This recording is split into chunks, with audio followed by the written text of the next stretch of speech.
going to give you this. This is the Sydney Swans 150-year Guernsey. Just take a look at it and what do you make of it, particularly the design of the red V, and what's your first take on it? Well, I think when you look at things like this, which is made for the present but made with the past in mind, that's what you think about. When I probably hit home, it's 150 years this year, but I think when you waited 72 years to win a premiership, you understand when you walk on the field, it's real. When you see all the guys that tipped in the money, when you see some of the administrators, some of the past players, when Paul Kelly gives you the cup, we talked about Bobby Skilton, when you see the families, all that sort of stuff. So, this 150 years is pretty special, and double 72. But when you've been through what we have as a club, and particularly myself and the players and the admin at the time, I think we understand how much blood, sweat and tears goes into winning a premiership and establishing an organisation that they've established today.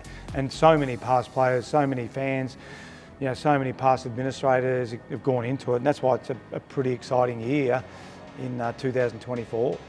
You speak of that drought-breaking premiership. What memories do you have of that day in particular? Probably the night before, and being really conscious about taking in the day before, because there's so much happening. So I think it was set up the day before, consciously saying, look, whatever happens, hopefully we win, but you're sort of rehearsing your winning speech a bit and losing, because there's only two options. You can't draw in a grand final.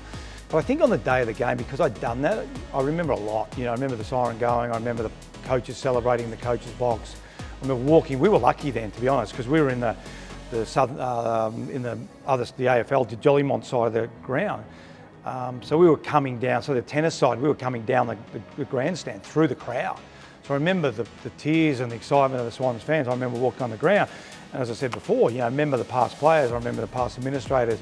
Then you see your family. So because I was consciously present, then Paul Kelly gives you the cup, and so I remember that vividly, and probably, I don't think any of us realise the significant impact, because you hear 69 years, 70 years, 71 years, 72 years, and after a while it sort of probably doesn't mean as much as you think, but when it happens, then you realise how much impact it has on so many different people.